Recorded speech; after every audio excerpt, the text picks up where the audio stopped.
Okay, सो इसमें हम अगली ये वाली क्लास में हम क्या देखने वाले हैं, पाइथन डेटा टाइप्स। ठीक है, तो पाइथन डेटा टाइप्स होते क्या हैं, पहले तो कॉन्सेप्ट समझते हैं। राइट, तो जो जैसे अगर आप कोई भी वैल्यू या कुछ भी लिखते हो, वो एक तरीके से डेटा होता है। अब हर डेटा का एक अलग अलग टाइप होता है। मतलब जब हम स्कूल में थे, राइट, हम लिखते हैं इंग्लिश, राइट, तो ये इंग्लिश में लिखा है तो हमें पता है भाई ये डेटा टाइप जो है वो इंग्लिश है। जब हम उसमें कभी भी हम लिखते हैं 1 2 3, तो हम बोलते थे भाई ये मैथ्स का पार्ट। ऐसे ही सेम हर प्रोग्रामिंग लैंग्वेज में डेटा टाइप्स होते हैं। राइट, तो पाइथन में भी आपके डेटा टाइप्स होते हैं। तो फर्स्ट मैं आपको बता दूं, पाइथन में जब आप str बोलते हो, str का मतलब होता है कंप्लीट स्ट्रिंग। स्ट्रिंग में क्या होता है, अगर कोई भी वैल्यू सिंगल कोट्स के अंदर कुछ भी लिखा है, ऐसे कुछ भी लिखा है इसके अंदर, याद रहना मैं बोल रहा हूँ कुछ भी, डबल कोट्स के अंदर कुछ भी लिखा है या ट्रिपल कोट्स के अंदर कुछ भी लिखा है, राइट, तो वो क्या है आपका स्ट्रिंग डेटा टाइप्स है। राइट, अब आया INT, मतलब इंटीजर। इंटीजर तो आपने मैथ में पढ़े ही होंगे। तो ये इंटीजर जो होता है वो आपका नंबर्स होता है। राइट, एक तरीके से जो भी आपकी वैल्यू होती है, जैसे आपने बोला 2, 5, 6, ये सारे नंबर जो है वो आपके इंटीजर डेटा टाइप होता है। अब नंबर्स में ही एक और डेटा टाइप आता है जिसको हम बोलते हैं फ्लोट।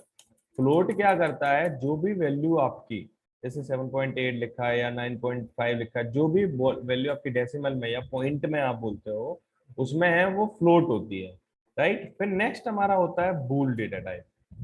बूल डेटा टाइप के बारे में आपको बता दूं, ये होता है बूलियन। मतलब बूलियन में दो ही तरह के डेटा टाइप डेटा होता है, मतलब ट्रू होगा या फॉल्स होगा, सही होगा या गलत होगा। अब याद रखना, कीवर्ड्स में भी मैंने बताया था कि यही दो कॉन्सेप्ट ऐसे हैं, इसके फर्स्ट लेटर कैपिटल है। राइट, तो याद रखना। अब नेक्स्ट हमारे पास कुछ और भी होते हैं, जैसे बाय डिफॉल्ट जो पाइथन में ही होते हैं, लिस्ट हो गया आपका, टपल हो गया आपका, डिक्सेट हो गया आपका, डिक्शनरी हो गया आपका। राइट, डिक्शनरी के बाद आपका ये भी एक तरीके से डेटा टाइप होता है, बाइट्स हो गया आपका। राइट, बाइट्स के बाद आपका रेंज हो गया, रेंज हम यूज करते हैं। ठीक है, और नन, नन मतलब खाली। तो ये भी हमारे सारे डेटा टाइप्स ही होते हैं। राइट, पाइथन में। तो ये हम आगे पढ़ने वाले हैं, इसको और इन डेप्थ आप समझ में आएगा कि ये होते क्या है। फर्स्ट मैं आपको कॉमन डेटा टाइप्स के बारे में बताऊंगा कि ये वर्क कैसे करेंगे, क्या होगा। ठीक है, और इसको हम चेक कैसे करेंगे कि हाँ ये डेटा टाइप है हमारा। ठीक है, तो इस डेटा टाइप्स को चेक करने के लिए हमारे पास पाइथन, राइट, एक फंक्शन होता है जो बिल्ट इन फंक्शन होता है, इसको बोलते हैं हम टाइप फंक्शन। टाइप फंक्शन लिखा क्यों जाता है, to check to check the type of data, या वेरिएबल्स बोल सकते हो, या डेटा। ठीक है, इट्स मींस ये आपका डेटा टाइप बताता है पर्टिकुलर। अब कैसे बताएगा, तो जैसे मान लो आपने यहाँ पर लिखा a इज इक्वल टू, लिखा हेलो वर्ल्ड, राइट, आइडियली है ये, और आपने लिखा प्रिंट। अभी ए पे गौर मत करना, अगर नहीं समझ में आ रहा तो मैं इसको हटा देता हूँ। राइट, आप ऐसे लिखो टाइप, प्रिंट के अंदर लिखो टाइप, और इसमें आप लिख दो हेलो वर्ल्ड।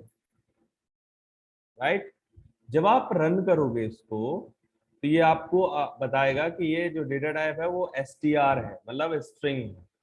राइट, अगर आपका यही कॉन्सेप्ट, अगर आपका मान लो नंबर में ऐसे लिखा है 10.100.5, तो ये फ्लोट नहीं होगा, ये आपका स्ट्रिंग ही होगा, क्योंकि मैंने जो बोला है कि जो भी डबल कोट्स के अंदर होगा वो आपका स्ट्रिंग ही होगा। राइट, अगर अब यहाँ पर अगर मैं ये डबल कोट्स हटा दूं, तो ये आपका फ्लोट कहलाएगा, क्योंकि पॉइंट में वैल्यू है। राइट, अगर मैं इसकी पॉइंट की वैल्यू हटा दूं, तो ये हमारे लिए स्ट्रिंग, सॉरी, इंटीजर कहलाएगा, क्योंकि ये नंबर है। राइट, अगर मैं यहाँ पर ट्रू लिखूं, अब यहाँ पर देखना ट्रू, तो ये मुझे क्या बताएगा, एरर देगा। क्यों देगा वो मैं आपको बता रहा हूँ, क्योंकि कॉन्सेप्ट समझना, क्योंकि यहाँ पर जो टी है वो मैंने स्मॉल रखी है, राइट। तो ये यहाँ पर स्कोप में ये सोचेगा कि वेरिएबल का इशू है, नेम एरर है, राइट। तो मैं यहाँ पर अगर मैं टी कैपिटल कर दूं तो ये मुझे आपका आउटपुट जो है वो ट्रू दिखाएगा, मतलब बूलियन बूल, ठीक है, राइट। तो ये हमारे पास कॉमन डेटा टाइप्स होते हैं।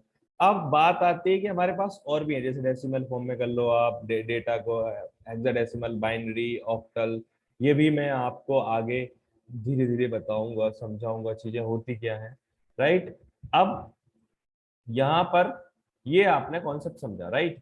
अब मान लो कि आपने क्या किया कि ये चार कॉन्सेप्ट समझ में आ गया, राइट। ये मैं आपको कंप्लीटली बताऊंगा, मैं आपको एक बार बता चुका हूँ, राइट। तो अब अगर मैं यहाँ पर कुछ ना लिखूं और ऐसे कर दूं तो ये कुछ आएगा, एरर देगा, क्योंकि इसको आर्गुमेंट चाहिए।